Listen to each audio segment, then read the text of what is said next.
Hi everyone. We're here to talk about the values of marriage as a sole form of state-recognized intimate relationship. That is, should the state specifically defines, endorses, and regulates marriage? So first of all, let me introduce the concept of state-recognized marriage. According to Chambers Against Marriage, state defines means that it dictates who may marry and how many people can be married to each other, and whether and when divorce and remarriage are available, and put according restrictions to it. As for state recognizes, by providing a public and official endorsement, it declares that marriages are special. Regulating is quite straightforward. It means that the state provides a married couple special legal rights and duties. Okay, so for this question, I can state my position first. I assume it is reasonable to give up this state-recognized marriage because it is accompanied by a fairness, both for married people and unmarried people. First, I think the state-recognized marriage has an exclusive characteristic. I remember Chen mentioned in her article that the state-recognized marriage means treating married couples differently from unmarried couples in stable, permanent, and monogamous sexual relationships. I personally agree with this point, and I think the state grants special rights and obligations to marriage relationships, but other intimate relationships that lack this relevant legal status are excluded from this group of rights, such as LGBTQ community and open relationship and etc. But in essence, I think all these relationships fall under the category of intimate relationship, regardless of whether the spouses have different or the same genders, and regardless of whether their relationships has undergone a specific legal procedures like getting a marriage certificate. They are all interpersonal relationships that involve emotional or physical closeness between people.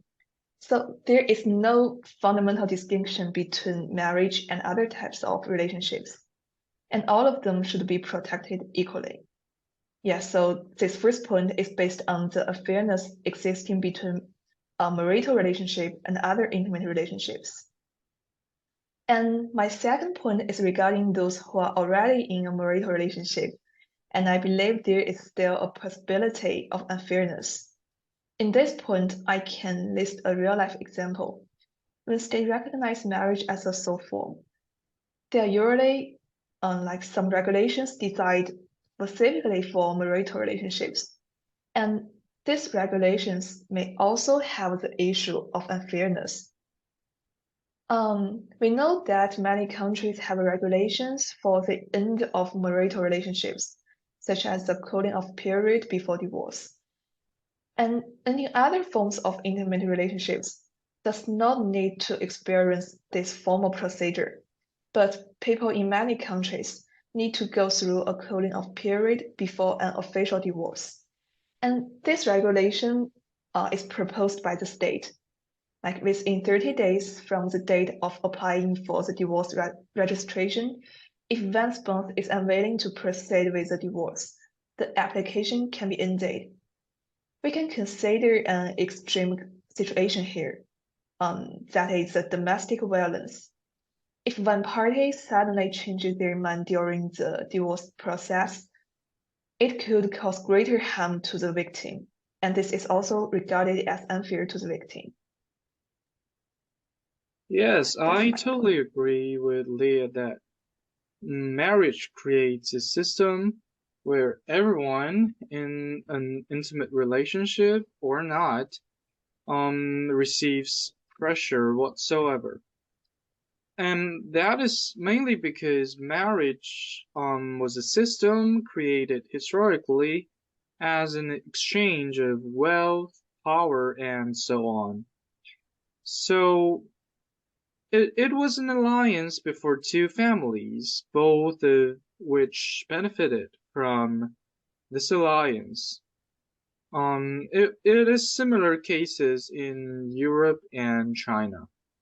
So, for example, two families like of two officials or of two dukes, they need to marry their children to one of the others, and in that way, an alliance is formed.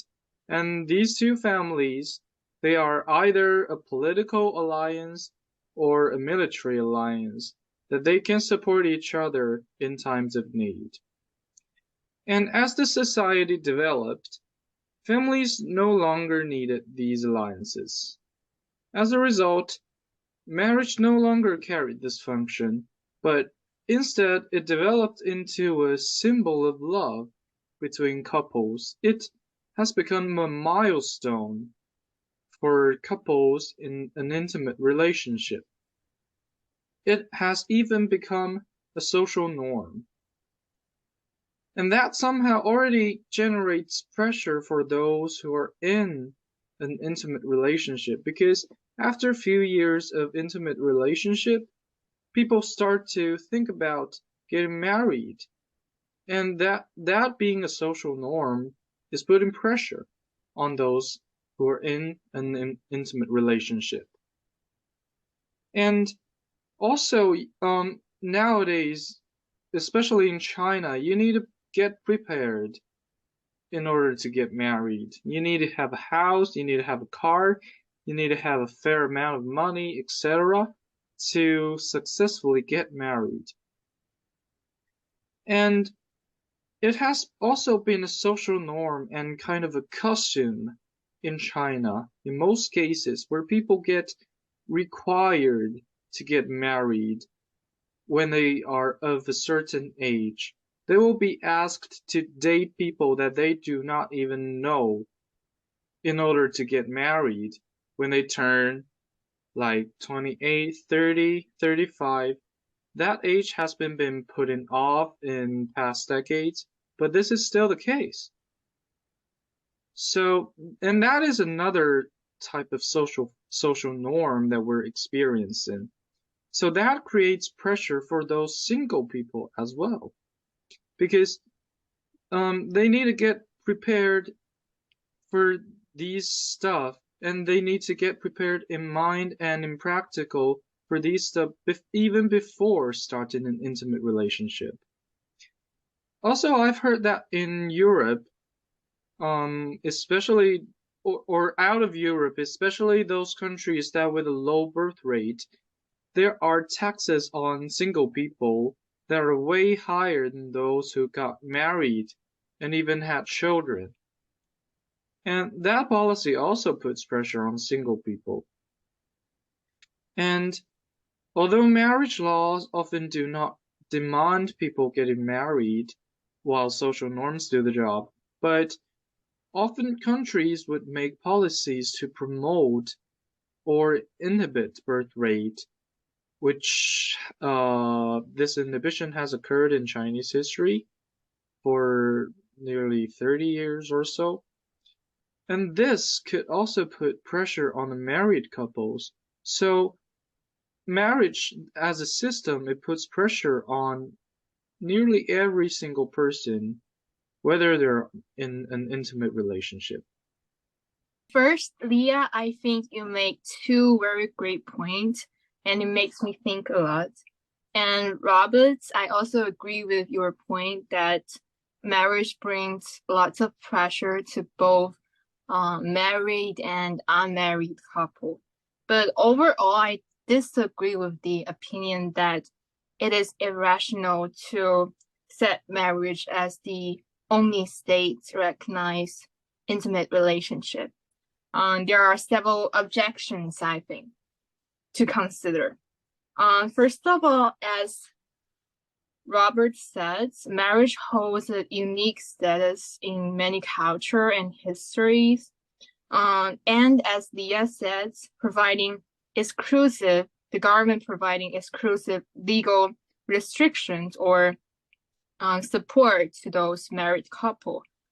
On combining the two statements, I would say that this kind of like unequal situation between married couple and unmarried couple does not necessarily imply a superior relationship, as Leah argued, but rather acknowledge the distinctive obligations and pressure that marriage takes in society, as Robert said, which is contradicts to the statement that marriage has no difference with other intimate relationships. For example, marriage has the responsibility or history being recognized as associated with stability in child-raising environments, which bring pressure to married couples. To achieve these obligations or ease the pressure, the government provide exclusive recognitions of marriage, like policy support, can be seen as a way to promote the stable family structures, which can be beneficial for not only the well-being of the marriage couple, but also the development of children and the cohesion and stability of the society as a whole. And because of this social expectations people have to people within marriage, in my opinion, it is reasonable to provide specific legal protections and support for marriage as a way to address these unique challenges and complexities that can arise from this marriage obligations. Well, as for the pleasure mentioned by Robert, I would say that the society need growth and stability, so the pressures of marriage couple is unavoidable and it's natural because they need to take the responsibility. And that's why the countries are making laws and the marriage system to help this couple to overcome these challenges and to give the marriage couple benefits. And the pleasure it brings to the unmarried couple is also reasonable because they do not take the same cost, like the same kind of responsibility as the married couple take for the society. Yeah, so he makes a very good point here and about the pressure within the marriage. And I also agree with Robert's view that the state-recognized marriage can bring the pressure to unmarried people. As many states specifically recognize the marriage, it actually implies an official view that this sexual partnership is both the ultimate form and the assumed norm in the society. So in order to reach this final form, many people are forced into a marital relationship simply because people around them consider this as a necessary result. So it is something like you must be filial to your parents, and it is a long-standing social norm. If you do not adhere to it, you are very likely to be viewed as alien and being criticized. I also admit that the state regulations can relieve the stress for married couples, just as Suiyi talked about before.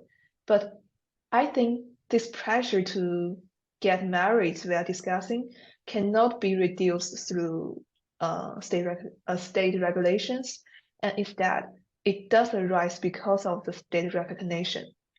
Robert mentioned that many young people in China are facing immense family pressure to find a suitable partner and marry young. I think this point is very interesting and it aligns with my observation. I have often heard complaints from young people about being pushed to get married, and every Chinese New Year, when the relatives gather together, the young people are told that you are not getting any younger and you should find a partner and get married soon. So this default social norm leads to a problem. Due to this pressure, people may not have enough time to thoroughly assess each other's situation. And the result is that many inappropriate or unloving individuals end up getting married. So a relationship without love can come with many issues. It is unfair to both partners because if marriage were not considered a default or the ultimate norm, many couples could avoid these troubles brought by inappropriate marriage. So, and similarly, if they have children, let the children grow up in such an unhappy family is also unfair to the case. In this situation, neither the stable family structures nor a good growth environment for children can be expected. Yeah, I agree that marriage brings pressure to unmarried people to get married. But however, in my opinion, marriage is still typically a voluntary choice. And individuals are not forced to enter into this commitment. To be specific, everyone can be free to choose what kind of intimate relationships they want to choose. And if it is not immoral or against the law, while social expectation might exist, the decision to marry ultimately rests with the individual involved. And recognizing marriage does not necessarily mean endorsing forced union. If it really happens, it is actually against the Chinese law. It's the same for Robert's case for the birth rate policy. No one can actually force you to have a child, although there are policies to limit birth rate. So I think it is reasonable and ethical, since there is a lack of resources and it is for the sake of the environment or developments. I agree with your last point though, Leah. As you mentioned above, there are lots of unloved couples who go into a marriage because of the pressures and bring lots of problems. But I would say that giving up this marriage systems cannot really help to solve the problem, since I think the pressure does not come from marriage, the system or the definitions, but comes from the obligations of family. Like without marriage, the society will also push you towards to form a family. And marriage actually provides help and protections for the couple that is supporting a family, but also those who are vulnerable. Imagine that we have no marriage. I think the social norms of building a family will also put a lot of pressure to the people in any kind of intimate relationship. But this time, without the help of the system, I would assume that it will be worse and more unstable than with the marriage system, and even worse to the children. Yeah. Suiyi, I agree with your opinion that everyone has the freedom to choose what kind of intimate relationship they want. But I have a small question here. Like, I'm a little confused about to what extent can this thing be realized in practice? Because the pressure exerted by the social and cultural expectations may be much bigger than our expectation, than we have ever thought. And one of our readings support this view. I remember it's two philosophy professors, and they have high social status, and their friends are also philosophers like them. But they think their friends' thoughts are free and open, but in reality, still constrained by the dominant social norms.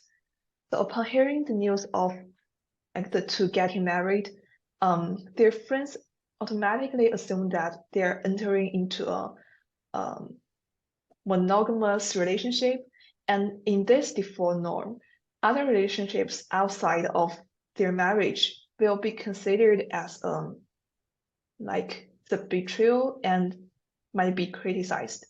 So this brings a lot of pressure to the couple who pre-agree to practice an open relationship in marriage. But if the state doesn't recognize marriage, couples will have more freedom to pick the type of intimate relationship that works best for them. They won't be confined by specific relationship forms or norms imposed by the government. So in my opinion, I think giving up the state-recognized marriage can provide people with more freedom to fulfill contracts of their relationships. Yes, I totally agree with you that all kinds of intimate relationships should get protected by the society somehow, but I don't think simply revoking the law recognition of marriage would solve the problem. On the one hand, revoking the privileges of marriage does not eliminate the costume and social norms that are related to marriage. The pressure from the government and the policies might disappear or decline, but those pressure from families, parents, and social norms, they simply will not disappear. And as a result, the difference between marital and non-marital relationship will not change upon this revocation. And on the other hand, revoking the legal status of marriage simply puts every intimate relationship unrecognized by law. And it may be more practical to recognize non-marital intimate relationships. In that way, policies can be made to protect and regulate these relationships. Also, while marriage is indeed a voluntary choice for many, it is essential to acknowledge that there are other social pressures and norms and expectations that can influence their decisions.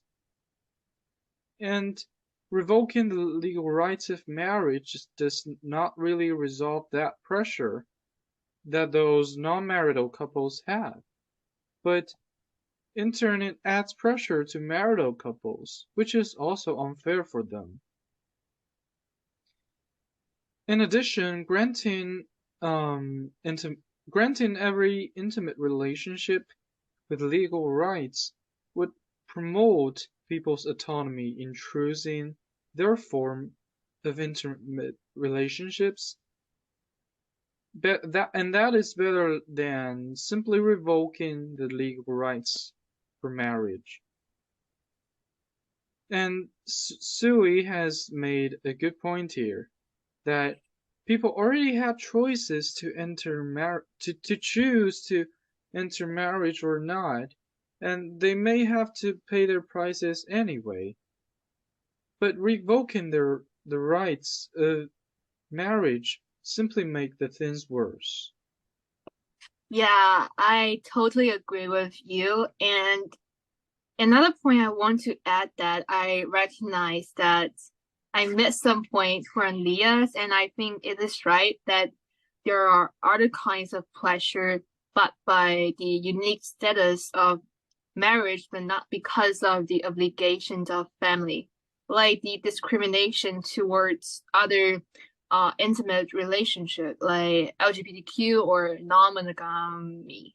But I want to say that limiting state recognition to marriage can provide legal clarity and simplicity. Defining a special legal unique or framework for marriage makes it easier to establish rights, responsibility, and range to relationship forms.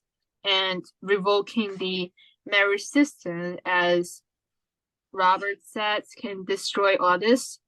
To solve the problem of discriminations towards other kinds of intimate relationships, I think of a point. I want to illustrate that while social structures are evolving, marriage has also evolved to become more inclusive and adaptable. Legal recognition can serve as a way to accommodate changing societal norms while still maintaining the historical and cultural significance and obligations of marriage. Like LGBTQ marriage is getting more and more recognized nowadays.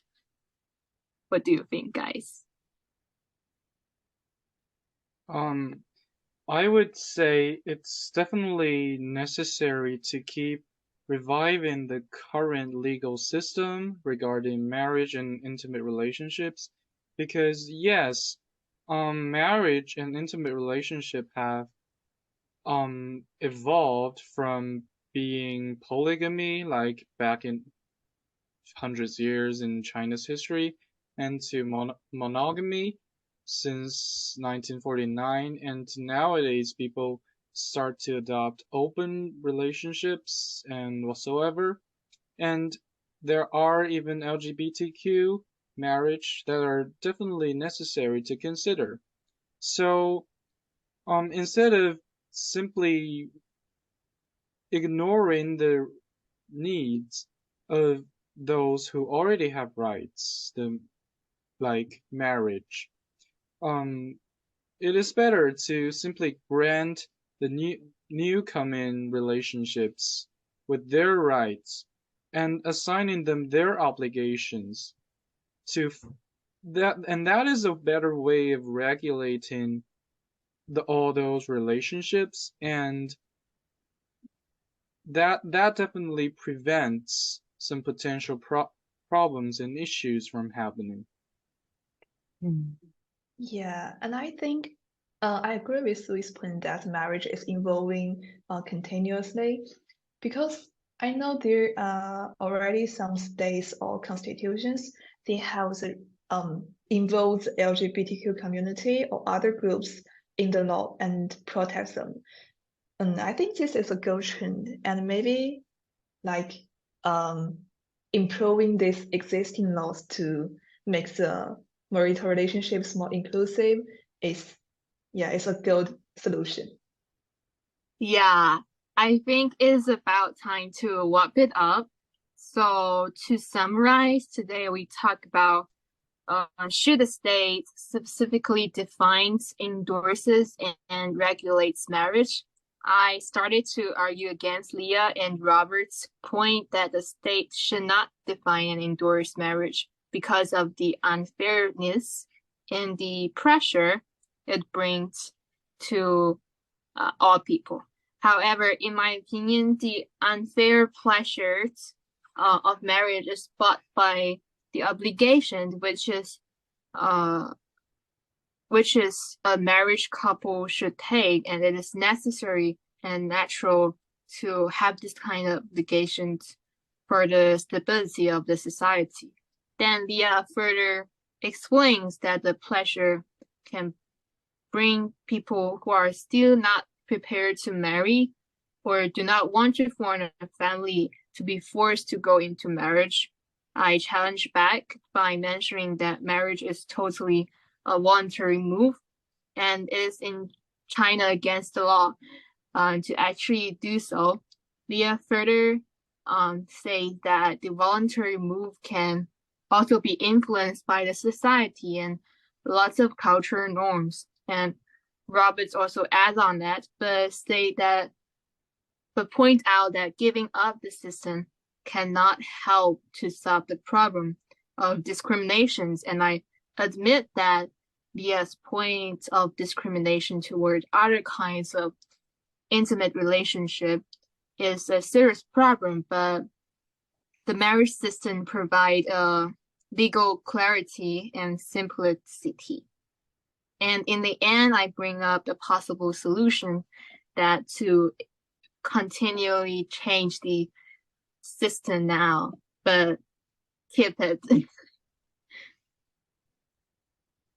Okay, so my perspective is that marriage is a system derived from historical needs for families to form alliances and exchange resources, and gradually a social norm developed that marriage is a milestone for people, whether or not they're in their intimate relationship, but when they're of age, they should get married.